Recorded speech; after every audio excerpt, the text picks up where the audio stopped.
ഒടുവിൽ ഈ കളിക്കൊരു അവസാനം കുറിക്കാണ് ആദർശ്. അതെ, നന്ദുവിന്റെ അന്വേഷണം അവസാനം എത്തി നിൽക്കുന്നത് നാഗേന്ദ്രനിലേക്ക്. ഹോട്ടൽ റൂമിൽ വെച്ച് നാഗേന്ദ്രനെയും അവന്തികയും ഡേവിഡ് ജോർജിനെയും കൈയോട് പിടികൂടുകയാണ് നന്ദു. നാഗേന്ദ്രൻ ഇന്ന ഹോട്ടലിൽ ഉണ്ടെന്നുള്ള ഇൻഫോർമേഷൻ ആദർശനാണ് കേട്ടോ ആദ്യം ലഭിക്കുന്നത്. അത് വേറെ ആരുമല്ലോ ഇൻഫോർമേഷൻ കൊടുക്കുന്നത്, നമ്മുടെ നവ്യ തന്നെയാണ്. ഈ എപ്പിസോഡിൽ നവ്യയും മാളവികയും ഒന്നിക്കുന്നുണ്ട്.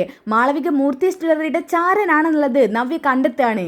അച്ഛനെയും മകളെയും നന്ദു പൊക്കിയ പാടത്തിനെ അവന്തികയുടെ കാരണം നോക്കി ഒരെണ്ണം പൊട്ടിക്കുന്നുണ്ട് നന്ദു. കാരണം അത് അവന്തിക അർഹിക്കുന്നത് തന്നെയാണ്. ഓക്കെ, അപ്പൊ ഈ ഒരു ത്രില്ലടിപ്പിക്കുന്ന എപ്പിസോഡ് നമുക്ക് നോക്കിയാലോ. ആദ്യം തന്നെ ആദർശിനെ കാണിക്കുന്നുണ്ട് കേട്ടോ. ആദർശൻ നൈനയും ബ്രേക്ക്ഫാസ്റ്റ് കഴിക്കാൻ കേട്ടോ. ആ സമയത്താണ് ആദർശന്റെ ഫോണിലോട്ട് സേവ്യറിന്റെ കോള് വരുന്നത്.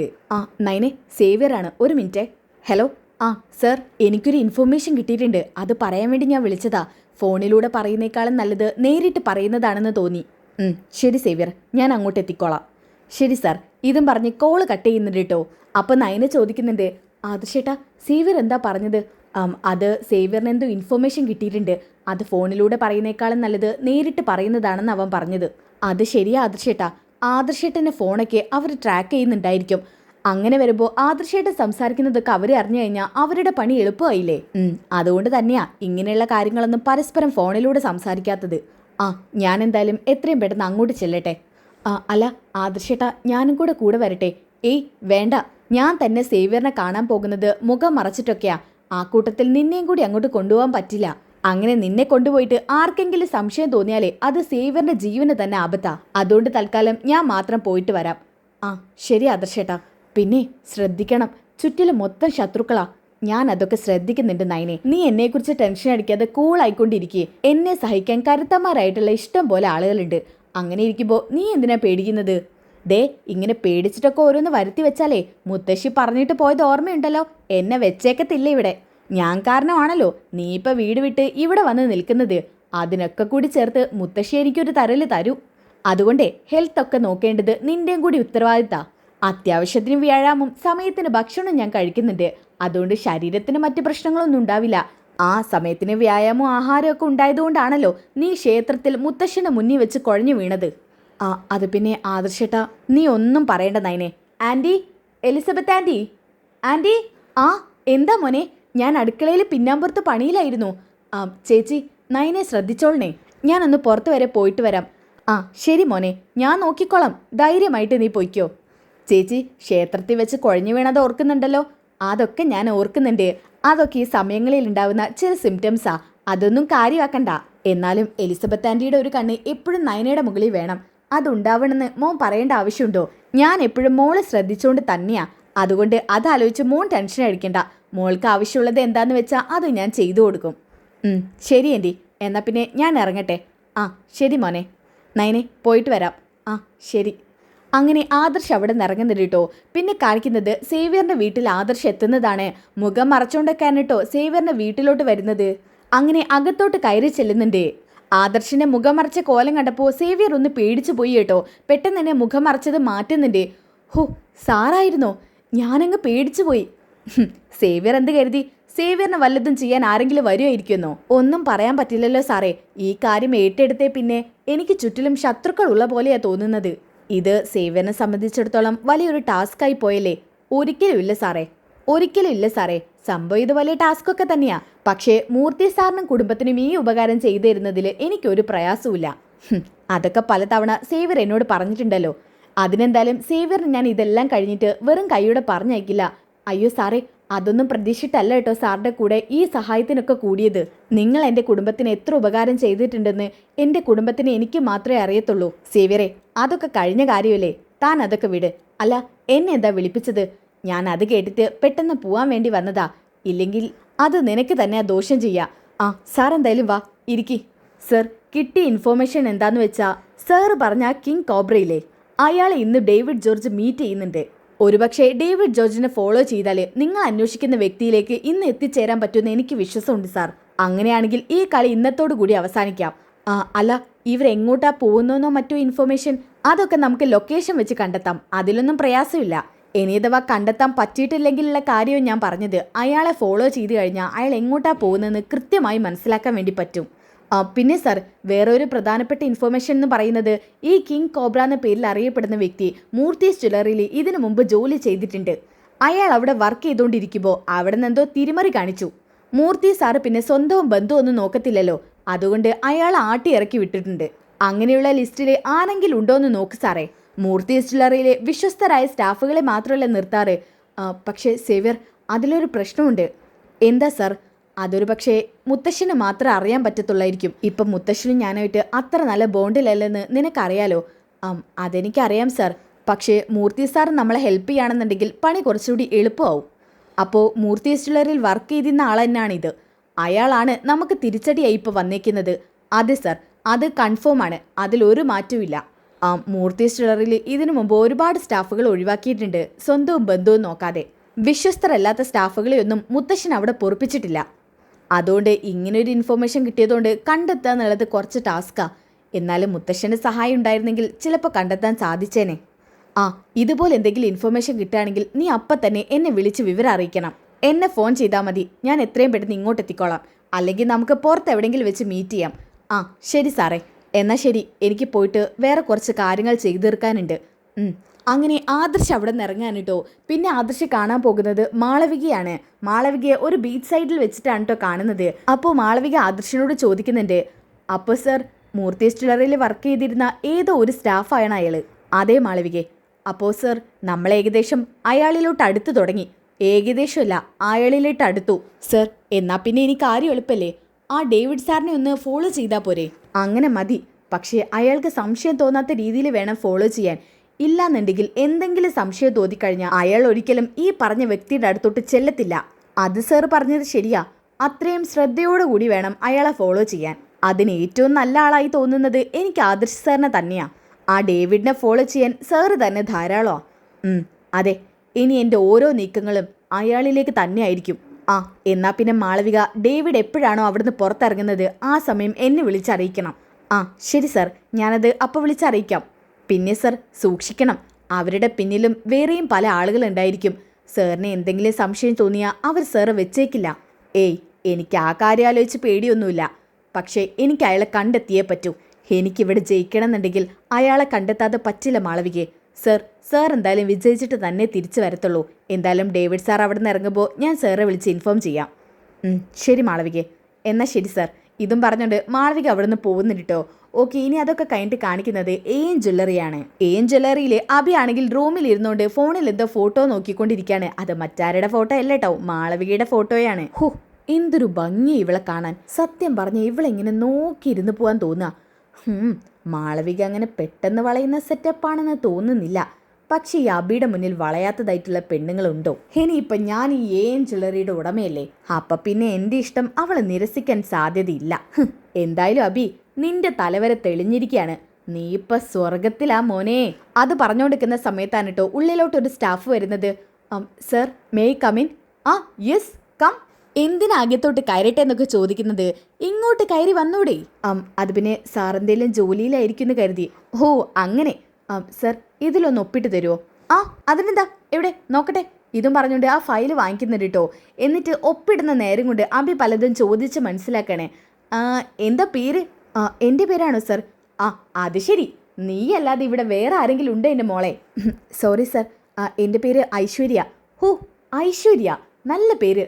ഐശ്വര്യമുള്ള മുഖമാണ്, അതുപോലെ പേരും ഐശ്വര്യ. കൊള്ളാം, കണ്ടറിഞ്ഞ് പേരിട്ട പോലെ തന്നെയുണ്ട്. അല്ല, ആരാ പേരിട്ടത്? അതെനിക്കറിയില്ല സർ. അതെന്താ അറിയാത്തത്? ഞാനത് ചോദിക്കാൻ പോയിട്ടില്ല. സർ അത് ഒപ്പിട്ട് തന്നിരുന്നെങ്കിൽ എനിക്ക് പോവായിരുന്നു. ഇവക്കെന്താ ഇത്ര തിരക്ക്? ഇവക്ക് എന്നെ അങ്ങ് ദഹിക്കുന്നില്ലെന്ന് തോന്നുന്നു. എന്തായാലും ഇവക്കിട്ടൊരു പണി കൊടുത്തേ പറ്റൂ. സർ ഫുൾ സൈൻ ചെയ്തില്ല. അതെ, ഇത് കുറച്ച് കഴിഞ്ഞ് തരാം. ഇപ്പം എനിക്ക് വേറെ പണിയുണ്ട്.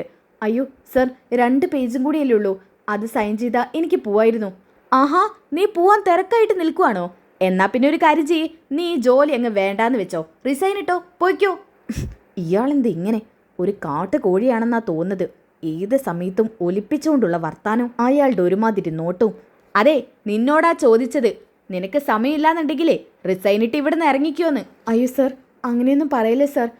എനിക്ക് റിസൈൻ ഇടൊന്നും വേണ്ട സർ. എനിക്ക് എപ്പോൾ വേണമെങ്കിലും സൈൻ ചെയ്ത് തന്നാൽ മതി. അങ്ങനെ വഴിക്ക് വാ പെണ്ണേ. എന്നാ പിന്നെ പൊയ്ക്കോ.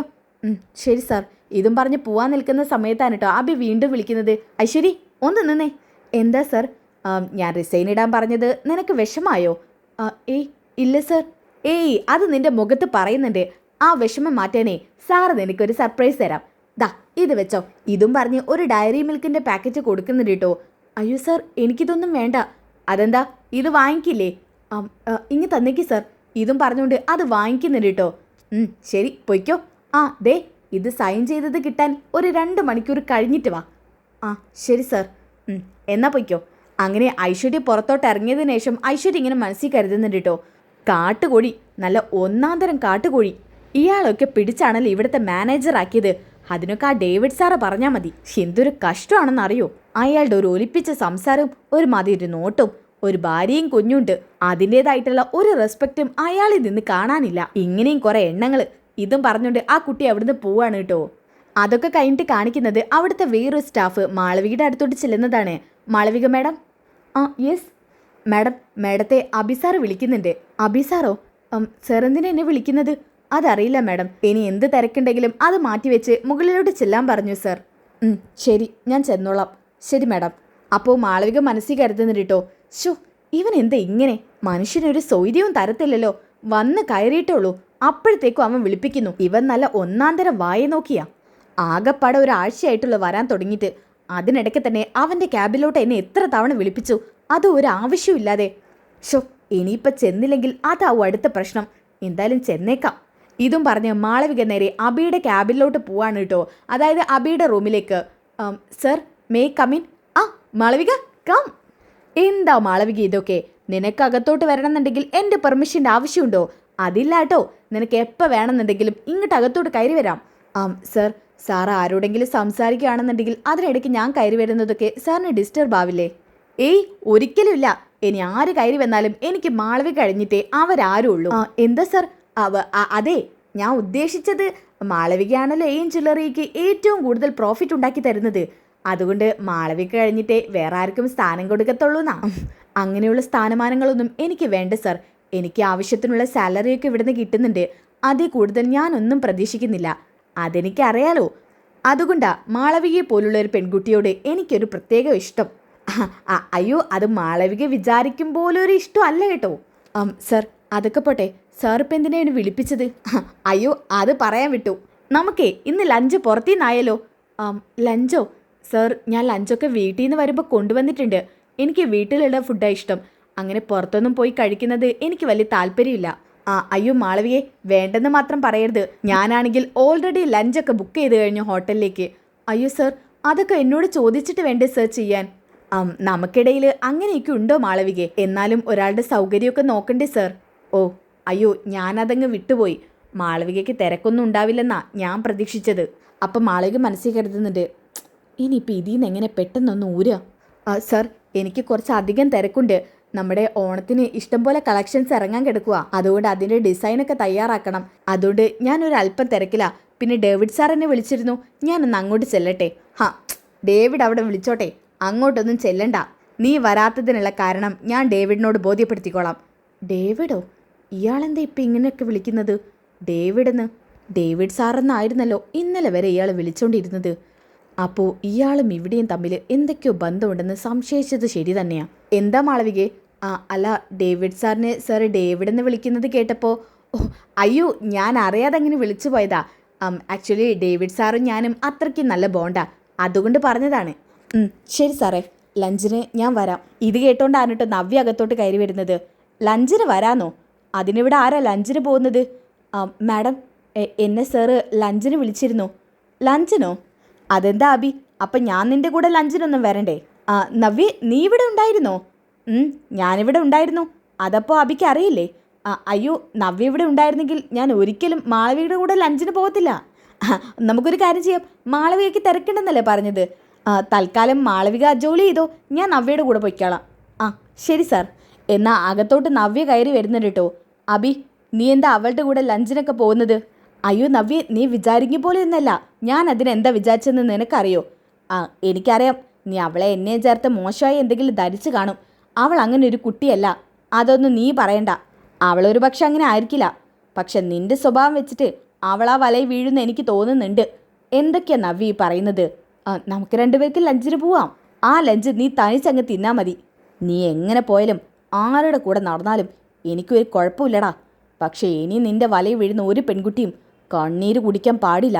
അത് ഞാൻ മനസ്സിൽ ഉറപ്പിച്ചു കഴിഞ്ഞതാ. നവ്യേ, നീ എന്താ ആലോചിക്കുന്നത്? ഏയ് ഒന്നുമില്ല. ഏത് സമയത്ത് നിന്റെ ക്യാബിനകത്തോട്ട് വരുമ്പോൾ ഇവിടെ ഏതെങ്കിലും ഒരു പെണ്ണ് കാണാതിരിക്കില്ല. നവ്യേ, ഇവിടെ അധികം പെൺ സ്റ്റാഫുകളാണ് ഉള്ളത്. അതുകൊണ്ടാണ് നിനക്ക് അങ്ങനെ തോന്നുന്നത്. അവരവരുടേതായിട്ടുള്ള ആവശ്യത്തിന് ഇങ്ങോട്ട് വരുന്നതാ. ശരി ശരി, എന്തായാലും ജോലി നടക്കട്ടെ, ഞാനിവിടെ ഉണ്ടാവും. ശരി നവ്യേ. ഓ, ഏത് സമയത്തും അവൾ എന്തിനാ ഇവിടെ ചുറ്റിപ്പറ്റി നിൽക്കുന്നത്? ഡേവിഡിനോട് പറഞ്ഞിട്ട് എങ്ങനെയെങ്കിലും അവളെ ഇവിടുന്ന് പുറത്താക്കണം. ഇതും പറഞ്ഞുകൊണ്ട് അഭി നേരെ ഡേവിഡിൻ്റെ മുറിയിലോട്ടാണ് കേട്ടോ പോകുന്നത്. സാറേ, സാറെന്താ ഇവിടെ? അങ്കിളെ, നവ്യ മോഡലല്ലേ? നവ്യയുടെ ഷൂട്ടിങ്ങും കാര്യം വേറെ സ്ഥലത്തല്ലേ ഉണ്ടാവുന്നത്. നവ്യ എന്തിനാ എപ്പോഴും ചുറ്റിപ്പറ്റി ഇവിടെ തന്നെ നിൽക്കുന്നത്? അത് പിന്നെ മോൻ്റെ ഭാര്യയല്ലേ? എൻ്റെ ഭാര്യയൊക്കെ തന്നെയാ. പക്ഷെ ഞാൻ അവളെ ഒഴിവാക്കാൻ നിൽക്കുക. അങ്കിൾ എന്തെങ്കിലും പറഞ്ഞ് അവളെ ഇവിടുന്ന് ഒഴിവാക്കി തരണം. അല്ലേലും അവൾ എന്തിനാ ഏത് നേരം ഇവിടെ ചുറ്റിപ്പറ്റി നിൽക്കുന്നത്? മോനുണ്ടായതുകൊണ്ടല്ലേ ആ കുട്ടി ഇവിടെ നിൽക്കുന്നത്. പെട്ടെന്ന് ആ കുട്ടിയോട് ഇറങ്ങിപ്പോകാൻ പറഞ്ഞാൽ അത് അതിന് ഉൾക്കൊള്ളാൻ പറ്റുമോ? ആ കുട്ടിക്ക് സംശയങ്ങൾ തോന്നില്ലേ? അതിന് അവളോട് മോഡലിൽ നിന്ന് ഇറങ്ങിപ്പോവാനല്ല പറഞ്ഞത്, ഇവിടെ നിന്ന് ഇറങ്ങിപ്പോവണം. അതെങ്ങനെയെങ്കിലും അങ്കിള് ചെയ്തേ പറ്റൂ. ഇല്ലെങ്കിൽ ഞാൻ ഇതെൻ്റെ അച്ഛനോട് പരാതിയായിട്ട് പറയും. വേണ്ട, ഞാൻ എന്തെങ്കിലും ചെയ്യാൻ പറ്റുമെന്ന് നോക്കട്ടെ. ശരി, കുറച്ച് നേരത്തിനുള്ളിൽ അവൾ ജ്വല്ലറിയിൽ ഉണ്ടാകാൻ പാടില്ല. ശരി മോനെ, എൻ്റെ കഴിവിൻ്റെ പരമാവധി ഞാൻ നോക്കാം. ശരി, എന്തെങ്കിലും ചെയ്തിട്ട് അവളെ പുറത്താക്കാൻ നോക്ക്. ഇതും പറഞ്ഞുകൊണ്ട് അഭി അവിടുന്ന് പോവാൻ കേട്ടോ. ആ സമയത്ത് ഡേവിഡ് മനസ്സിൽ കരുതുന്നുണ്ട്, ഇവൻ വിചാരിച്ച പോലെ അത്ര നിസ്സാരക്കാരനല്ല. അവന്തിക മോൾക്ക് എന്നോടൊരു റെസ്പെക്റ്റൊക്കെ ഉണ്ട്. പക്ഷേ അവൻ എന്നോട് അങ്ങനെയൊന്നുമില്ല. എന്തായാലും ഇത് സാറിനോടൊന്ന് സൂചിപ്പിക്കണം. ഓക്കെ, അങ്ങനെ നവ്യ ആണെങ്കിൽ ഡേവിഡിൻ്റെ മുറിയിലോട്ട് കയറി ചെല്ലാൻ കേട്ടോ. കാരണം ഡേവിഡ് വിളിപ്പിച്ചിട്ടുണ്ട്. ആ സമയത്ത് മാളവിക അവിടെ നടക്കുന്ന ഡിസ്കഷൻ അറിയാൻ വേണ്ടിയിട്ട് ഒരു ഭാഗത്ത് ചെവി കോർത്ത് നിൽക്കുന്നുണ്ട് കേട്ടോ. അങ്ങനെ നവ്യ അകത്തോട്ട് കയറി വരാണ്. നവ്യ, എന്താ സാർ വിളിപ്പിച്ചത്? നവ്യയ്ക്ക് ഇവിടെ പ്രത്യേകിച്ച് ജോലിയൊന്നുമില്ലല്ലോ. എങ്കിൽ പിന്നെ വീട്ടിൽ പോയിക്കൂടെ? വെറുതെ ഇവിടെ തിരിഞ്ഞും മറിഞ്ഞും കളിക്കാൻ നിൽക്കണ്ട. വീട്ടിലോട്ട് പോയിട്ട് റെസ്റ്റ് എടുത്തോളൂ. ആവശ്യമുണ്ടെങ്കിൽ മാത്രം നവ്യയെ വിളിപ്പിച്ചോളാം. അയ്യോ സാർ, എനിക്കതൊരു ബുദ്ധിമുട്ടല്ല. എനിക്ക് ബുദ്ധിമുട്ടായിട്ടാണ് സാറ് പറയുന്നതെന്ന് എനിക്കറിയാം. വേറൊന്നും വിചാരിക്കരുത് നവ്യേ. അതുകൊണ്ട് മാത്രമല്ല, മുകളിൽ നിന്ന് സാറ് വിളിച്ചിട്ട് പറഞ്ഞിട്ടുണ്ടായിരുന്നു ജോലി കഴിഞ്ഞ സ്റ്റാഫുകളെയൊന്നും വെറുതെ അവിടെ ഇരുത്തരുതെന്ന്. എല്ലാവരും വീട്ടിലോട്ട് പറഞ്ഞയക്കണമെന്ന്. കാരണം അത്രയ്ക്ക് സേഫ്റ്റി വേണ്ട സ്ഥലമാണ് ഇത് നവ്യേ. സാറ് പറഞ്ഞത് ഇപ്പം എനിക്ക് മനസ്സിലായി. സാറിന് അങ്ങനെ തോന്നുവാണെങ്കിൽ ഞാൻ പോവാം. അയ്യോ, എനിക്ക് തോന്നിയ കാര്യമല്ല ഞാൻ പറഞ്ഞത്. എൻ്റെ മുകളിൽ ഇതൊക്കെ നിയന്ത്രിക്കുന്ന മറ്റൊരാളുണ്ട്. അദ്ദേഹം പറയുന്നതാ. എനിക്ക് മനസ്സിലാവും സാർ, ഞാൻ പോവേനെയാ.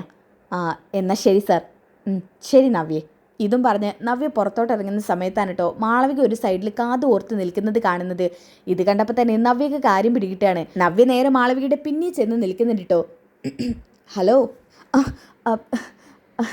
നവ്യ മേഡോ? നവ്യ മേഡം, എന്താ ഇവിടെ നിൽക്കുന്നത്? ഡേവിഡ് സാറ് സംസാരിക്കുന്നതൊക്കെ കേൾക്കാൻ വേണ്ടി നിൽക്കുവാണോ? അയ്യോ, അങ്ങനെയൊന്നുമല്ല മേഡം. ഞാൻ ഡേവിഡ് സാറിൻ്റെ റൂമിലോട്ട് കയറാൻ വേണ്ടി നിൽക്കുമായിരുന്നു. ഓ, അതായിരിക്കും ഇങ്ങനെ ചാരപ്പണി ചെയ്യുന്നത് മൂർത്തി ജ്വല്ലറിക്ക് വേണ്ടി. മൂർത്തി ജ്വല്ലറിക്ക് വേണ്ടിയോ? മാഡം എന്തൊക്കെയാണ് പറയുന്നത്? നീ എനിക്ക് കൂടുതൽ ഡ്രാമ കളിക്കൊന്നും വേണ്ട. എനിക്കറിയാം നിന്നെ ആദർശേട്ടൻ പറഞ്ഞയച്ചതാണെന്ന്. എന്നാരും പറഞ്ഞയച്ചതൊന്നുമല്ല. നിങ്ങൾ എങ്ങനെ ആവശ്യമില്ലാതെ ഓരോന്ന് പറയണ്ട. ആവശ്യമില്ലാതെ പറഞ്ഞതാണോ?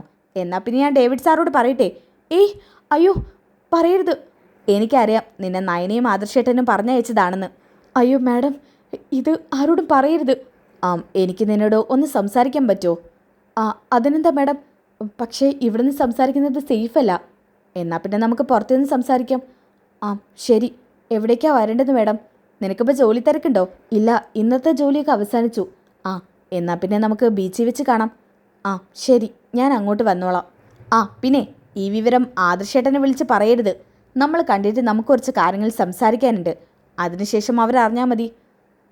ശരി, ഓക്കെ. ഇനി അതൊക്കെ കഴിഞ്ഞിട്ട് കാണിക്കുന്നത് നവ്യ ബീച്ചിൽ മാളവികയെ വെയിറ്റ് ചെയ്തുകൊണ്ട് നിൽക്കുന്നതാണ്. അപ്പോഴാണെങ്കിൽ മാളവിക അങ്ങോട്ട് വരുന്നുണ്ട് കേട്ടോ. മാഡം, എൻ്റെ മനസ്സിൽ മാളവിക വരുമെന്ന് പ്രതീക്ഷയില്ലായിരുന്നു. എന്തായാലും വന്നത് നന്നായി. എങ്ങനെ വരാതിരിക്കും മാഡം? മാഡം, ഞാൻ ചെയ്യുന്ന ചാരപ്രവർത്തനം കണ്ടെത്തിയില്ലേ? അതെനിക്ക് മുൻപേ അറിയായിരുന്നു. ഇന്നൊന്നും അറിഞ്ഞതല്ല ഞാൻ. മാഡം മൂർത്തി ജ്വല്ലറിക്ക് എതിരല്ലേ? ജ്വല്ലറിയുടെ ഒപ്പമല്ലേ നിൽക്കുന്നത്?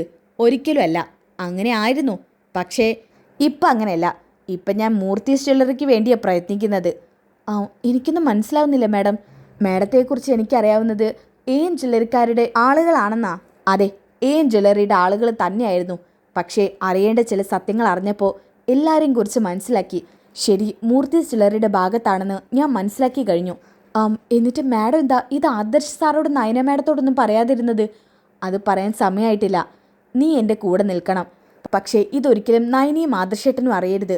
അയ്യോ, അത് വിശ്വാസവഞ്ചന കാണിക്കുന്നതിന് തുല്യമല്ലേ? ഇപ്പം അങ്ങനെ നീ പറഞ്ഞേ പറ്റൂ.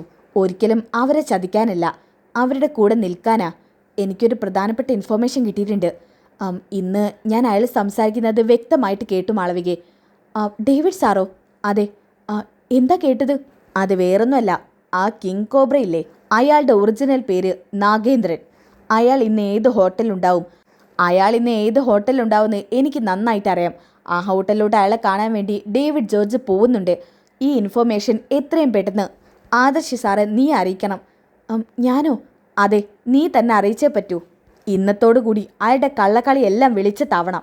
നവ്യ മാഡം തന്നെ പറയുന്നതല്ലേ നല്ലത്. അതിൻ്റെ ക്രെഡിറ്റ് എന്തിനാ എനിക്ക്? നീയല്ലേ ചാരപ്രവർത്തനമൊക്കെ ചെയ്തത്. നിനക്കിരിക്കട്ടെ ആ ക്രെഡിറ്റ്. നീ തന്നെ പറഞ്ഞാൽ മതി. അത് പിന്നെ ഒന്നും പറയണ്ട. ഈ വിവരം എത്രയും പെട്ടെന്ന് ആദർശേട്ടനെ അറിയിക്കേ. നമ്മൾ തമ്മിലുള്ള ബന്ധമൊന്നും ആദർശേട്ടൻ അറിയണ്ട. ശരി, എന്നാൽ പിന്നെ നീ പൊയ്ക്കോ. അങ്ങനെ മാളവിക അവിടുന്ന് പറഞ്ഞയക്കുന്നുണ്ട് കേട്ടോ. പിന്നെ കാണിക്കുന്നത് മാളവിക ആദർശിന് ഫോൺ ചെയ്യുന്നതാണ്. ഹലോ. ഹലോ സർ, എനിക്കൊരു പ്രധാനപ്പെട്ട ഇൻഫർമേഷൻ കിട്ടിയിട്ടുണ്ട്. എന്താ മാളവികെ? ആ ഡേവിഡ് സാർ സംസാരിക്കുന്നത് കേട്ടതാ. എന്താണെങ്കിലും പറയ്. അയാൾ ഇന്ന് ആ കിങ് കോബ്രയെ കാണാൻ വേണ്ടി പോകുന്നുണ്ട്. അയാളുടെ യഥാർത്ഥ പേര് നാഗേന്ദ്രൻ എന്നാ. നാഗേന്ദ്രനോ? അപ്പോൾ നാഗരാജൻ അതായത് വെറും ഫേക്ക് പേരാ? ഓ, അപ്പം അത് ഫേക്ക് നെയിം ആയിരുന്നു അല്ലേ? അതെ സർ. ഇയാളെ കണ്ടെത്താൻ ഇനി അവസാനത്തെ വഴിയേ ഇത്. അവസാനത്തെ കച്ചിത്തുരുമ്പ്. സാർ ഒരു കാര്യം ചെയ്യ്. ആ ഡേവിഡ് സാറിൻ്റെ പിന്നാലെ തന്നെ ചെന്നിട്ട് അയാളെ പിടികൂടണം സർ. ആ ഹോട്ടലിൻ്റെ ഡീറ്റെയിൽസും മറ്റും എൻ്റെ ഫോണിലേക്ക് നീ ഫോർവേഡ് ചെയ്യ്. ശരി സാർ. അങ്ങനെ ഫോൺ കട്ട് ചെയ്യാൻ കേട്ടോ. അപ്പോൾ ആദർശ് നയനോട് പറയുന്നുണ്ട്, നയനെ, അയാൾ എവിടെയാണ് ഉണ്ടാവുക എന്നുള്ളത് കൃത്യമായിട്ട് അറിയാൻ പറ്റി. ഇനിയിപ്പോൾ സേവർ തന്ന ഇൻഫർമേഷൻ വെച്ചിട്ടും മാളവിക തന്ന ഇൻഫർമേഷൻ വെച്ചും അയാൾ ഇന്ന് തന്നെ നമുക്ക് കണ്ടെത്താൻ സാധിക്കും. ആദർശേട്ടാ, അപ്പം നമ്മുടെ വലിയൊരു ക്വസ്റ്റ്യനുള്ള ഉത്തരമാവില്ല ഇന്ന്? അതെ. ഞാൻ എന്തായാലും സമയം കളയുന്നില്ല. ബൈക്ക് എടുത്തിട്ട് എത്രയും പെട്ടെന്ന് അങ്ങോട്ട് പോകണം. ഞാൻ തൽക്കാലം ഒരു സ്കൂട്ടർ ഒപ്പിച്ചിട്ടുണ്ട്. എങ്ങനെയെങ്കിലും ഇന്ന് അയാളെ കണ്ടെത്തിയേ പറ്റൂ. ശരി ആദർശേട്ടാ. ആദർശേട്ടാ ശ്രദ്ധിക്കണം. അപ്പോഴാണ് മാളവികയുടെ ഫോൺ വരുന്നത്. അപ്പം തന്നെ ഫോൺ എടുക്കുന്നുണ്ട് കേട്ടോ. ഹലോ മാളവികെ. സർ, ഇവിടുന്ന് ഡേവിഡ് സാർ ഇറങ്ങിയിട്ടുണ്ട്. അയാളെ കാണാൻ തന്നെയാ. ശരി, എന്നാൽ നീ വെച്ചോ, ഞാൻ അങ്ങോട്ടേക്ക് വരാം. ശരി സാർ. അങ്ങനെ ഫോൺ കട്ട് ചെയ്യുന്നു കേട്ടോ. നവ്യ, ആ ഡേവിഡ് അവിടെ നിന്ന് ഇറങ്ങിയിട്ടുണ്ട്. ഞാൻ എത്രയും പെട്ടെന്ന് ഈ നാഗേന്ദ്രനുള്ള സ്ഥലത്തോട്ട് എത്തട്ടെ. എന്നാലേ അയാളെ കൈയോടെ എനിക്ക് പിടികൂടാൻ പറ്റൂ. ശരി ആദർശേട്ടാ. ആദർശേട്ടാ, എനിക്ക് നല്ല പേടിയുണ്ട്. ആദർശേട്ടാ ശ്രദ്ധിക്കണം. അതൊക്കെ ഞാൻ ശ്രദ്ധിച്ചോളാം നയനെ. നീ അതൊന്നും ആലോചിച്ച് വിഷമിക്കാതെ. എന്നാൽ പിന്നെ ആദർശേട്ടൻ പൊയ്ക്കോ. ശരി. ഇതും പറഞ്ഞ് ആദർശ് അവിടെ നിന്ന് ഇറങ്ങാൻ കേട്ടോ. ഓക്കെ, ഇനി അതൊക്കെ കഴിഞ്ഞിട്ട് കാണിക്കുന്നത് ആദർശ് ഒരു സ്കൂട്ടറിൽ മുഖം മറിച്ചുകൊണ്ട് യാത്ര ചെയ്യുന്നതാണ്. അത് മുഖം മറിച്ചെന്ന് പറഞ്ഞാൽ ഹെൽമെറ്റ് ഇട്ടിട്ടുണ്ട്, ഒരു മാസ്കും ഇട്ടിട്ടുണ്ട് കേട്ടോ. ഡേവിഡ് എങ്ങനെ ജ്വല്ലറിയിൽ നിന്ന് പുറത്തോട്ട് ഇറങ്ങുന്നുണ്ട്. എന്നിട്ട് കാർ എടുക്കുന്നുണ്ട് കേട്ടോ. ആ സമയം തന്നെ ആദർശ് പിന്നിൽ പതുക്കെ വിടുന്നുണ്ട്. അപ്പം തന്നെ ആദർശ് നന്ദുവിനെ വിളിച്ച് വിവരം അറിയിക്കുന്നുണ്ട് കേട്ടോ. ഹലോ നന്ദു. പറയാ ആദർശേട്ടാ, നീ എത്രയും പെട്ടെന്ന് ഇഫ ഹോട്ടലിലോട്ട് എത്ത്. എന്താ ആദർശേട്ടാ? അവിടെ നമ്മൾ ഉദ്ദേശിക്കുന്ന വ്യക്തിയുണ്ട്. അയാൾ ഒരിക്കലും പിൻവാതിലൂടെയോ മുൻവാതിലൂടെയോ പുറത്തോട്ട് പ്രവേശിക്കാൻ പാടില്ല. അതിന് നിന്റെ പോലീസ് സപ്പോർട്ട് വേണം. ശരി ആദർശേട്ടാ, ഞാൻ ഇവിടെ ഉള്ളവരെ കൂട്ടി അങ്ങോട്ട് വരാം. പെട്ടെന്നാവട്ടെ. ഇതും പറഞ്ഞിട്ട് ഫോൺ കട്ട് ചെയ്യുന്നുണ്ട് കേട്ടോ. അപ്പം തന്നെ നന്ദു അവിടെയുള്ള എല്ലാ പോലീസുകാരെയും വിവരം അറിയിച്ചിട്ട് അവരെല്ലാവരും കൂടി നേരെ ഹോട്ടലിലോട്ട് പോവാണ്. ഒരുവിധം വണ്ടികളൊക്കെ തിരിഞ്ഞും മറിഞ്ഞൊക്കെ പോയിട്ടോ. എന്നാൽ ഇപ്പോൾ ആദർശ് മാത്രമേ ഉള്ളൂ ഡേവിഡിൻ്റെ പിന്നിൽ. ആദർശ് കുറേ നേരമായിട്ട് ആ കാർ തന്നെ ഫോളോ ചെയ്യുന്നത് കണ്ടപ്പോൾ അതിലിരിക്കുന്ന ഡ്രൈവർ പറയുന്നുണ്ട് കേട്ടോ, പിന്നിൽ ഏതോ ഒരു വ്യക്തി ബൈക്ക് ഓടിച്ച് വരുന്നുണ്ട്. നമ്മളെ ഫോളോ ചെയ്യാമെന്ന് എനിക്ക് സംശയമുണ്ട് സാർ. എന്ത്? എന്നാൽ പിന്നെ നീ ഒരു കാര്യം ചെയ്യ്, വണ്ടി വേറെ സ്ഥലത്തോടെ വിട്ടോ. നമുക്ക് വേറെ ഏതെങ്കിലും സ്ഥലത്തോട്ട് പോവാം. തൽക്കാലം അയാളെ തിരിച്ചു വിട്. അയാൾക്കൊരിക്കലും സംശയം തോന്നരുത്. തൽക്കാലം വേറെ ഏതെങ്കിലും ഹോട്ടലിലോട്ട് വിട്ടോ. ശരി സാർ. അങ്ങനെ ആദർശാണെന്നുണ്ടെങ്കിൽ പിന്നിൽ എന്നെ വന്നുകൊണ്ടിരിക്കാൻ കേട്ടോ. വഴിമാറി പോകുന്നത് കണ്ടപ്പോൾ ആദർശന് ഉറപ്പാവാണ് ഇവർക്ക് ആദർശിനെ പിടികിട്ടിയിട്ടുണ്ടെന്നുള്ളത്. അപ്പം തന്നെ ഡേവിഡ് ആണെന്നുണ്ടെങ്കിൽ നാഗേന്ദ്രനെ വിളിച്ച് പറയുന്നുണ്ട് കേട്ടോ. Hello sir. എന്താടോ, താനിങ്ങോട്ട് എത്താനായോ? അയ്യോ സാർ, നമ്മളെ പിന്തുടർന്ന് വേറൊരാൾ പിന്നിലുണ്ടായിരുന്നു. അയാളെ വഴിതെറ്റിക്കാൻ വേണ്ടി ഞങ്ങൾ വേറൊരു ഹോട്ടലിലേക്ക് ഇപ്പോൾ പോയിക്കൊണ്ടിരിക്കുക. സാർ അവിടെ ഉണ്ടോ എന്നുള്ള ഇൻഫർമേഷൻ അവർക്ക് കിട്ടിയിട്ടുണ്ടോ എന്നുള്ളത് അറിയില്ല. എന്തായാലും സാർ അവിടുന്ന് മാറുന്നതായിരിക്കും എത്രയും നല്ലത്. എടോ ഇതൊക്കെ ഇങ്ങനെ ഇവർക്ക് കിട്ടുന്നത്? അതൊന്നും എനിക്ക് അറിഞ്ഞൂടാ സാർ. ചിലപ്പോൾ എൻ്റെ ഫോണിൽ ട്രാക്ക് ചെയ്യുന്നുണ്ടായിരിക്കും. സാർ എത്രയും പെടുന്ന സ്ഥലം എങ്ങോട്ടെങ്കിലും മാറ്. ഇത് കേട്ടപ്പോൾ തന്നെ നാഗേന്ദ്രന് ദേഷ്യം വരാണ്. നാഗേന്ദ്രൻ ഫോൺ എറിഞ്ഞ് പൊട്ടിക്കാണ് കേട്ടോ. ഇനി ഇവിടുന്ന് പുറത്തോട്ട് ഇറങ്ങണം. ഇതും പറഞ്ഞ് നാഗേന്ദ്രൻ പുറത്തോട്ട് ഇറങ്ങാൻ നിൽക്കുന്ന സമയത്താണ് കേട്ടോ അങ്ങോട്ടേക്ക് അവന്തിക വരുന്നത്. അവന്തിക കണ്ട പാടെ തന്നെ നാഗേന്ദ്രൻ പറയുന്നുണ്ട്, അയ്യോ മോളെന്താ ഇവിടെ? എന്താച്ചാ? ഞാൻ അച്ഛനെ കാണാൻ വേണ്ടി വന്നതാ. ഷോ കുഴപ്പമായല്ലോ മോളെ, നീ എത്രയും പെടുന്ന് ഇവിടുന്ന് മുങ്ങിക്കോ. ഇവിടേക്ക് പോലീസ് വരുന്നുണ്ടെന്ന് അറിഞ്ഞത്. അച്ഛാ, നമ്മൾ അന്വേഷിച്ച് പോലീസ് വരുന്നുണ്ടോ? അതെ, എത്രയും പെടുന്ന് നമുക്ക് ഇവിടുന്ന് മുങ്ങിയേ പറ്റൂ. മോളെ നീ ആ വഴിക്ക് വിട്ടോ, ഞാൻ ഇതിലൂടെ ഇറങ്ങാം. നമ്മൾ ഒരുമിച്ച് ഇറങ്ങുന്നത് ആരെങ്കിലും കണ്ണുപെട്ട അത് വിഷയമായിരിക്കും. അപ്പോഴത്തേക്ക് നന്ദു ഹോട്ടലിലോട്ട് കയറി വരുന്നുണ്ട് കേട്ടോ. അവിടെയുള്ള സ്റ്റാഫുകളൊക്കെ നന്ദുവിനെ പിടിച്ചു നിർത്താൻ ശ്രമിക്കുന്നുണ്ടെങ്കിലും നന്ദു പറയുന്നുണ്ട്, ഇത് മുകളിൽ നിന്നുള്ള ഓർഡറാണ്. താടിക്കാൻ നിന്ന് എല്ലാത്തിനും പിടിച്ച് ഞാൻ സ്റ്റേഷനിൽ കയറ്റും. പെട്ടെന്ന് സെർച്ച് ചെയ്യും. ഇതും പറഞ്ഞുകൊണ്ട് നന്ദു ആണെങ്കിൽ എല്ലായിടത്തും സെർച്ച് ചെയ്യാൻ കേട്ടോ. അങ്ങനെ നന്ദു നിൽക്കുന്ന ഭാഗത്താണ് കേട്ടോ അവർക്ക് പുറത്തോട്ട് ഇറങ്ങാനുള്ള വഴി.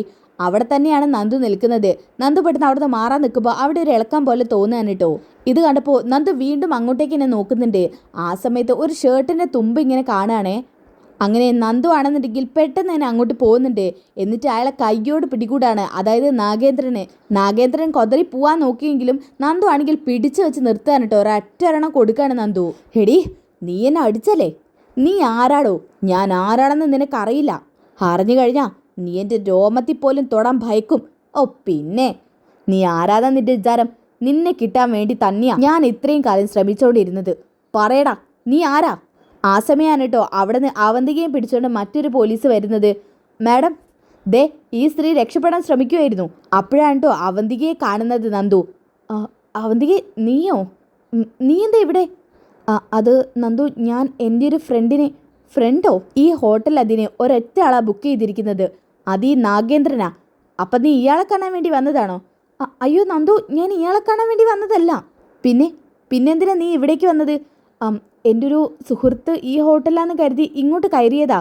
അപ്പോൾ അവനിവിടെയല്ല, ഇനി അവന് വേറെ ഏതെങ്കിലും ഹോട്ടലിലായിരിക്കും. എനിക്ക് അങ്ങോട്ട് ചെല്ലണം. എന്നാൽ പിന്നെ നന്ദുവിൻ്റെ ഡ്യൂട്ടി നടക്കട്ടെ.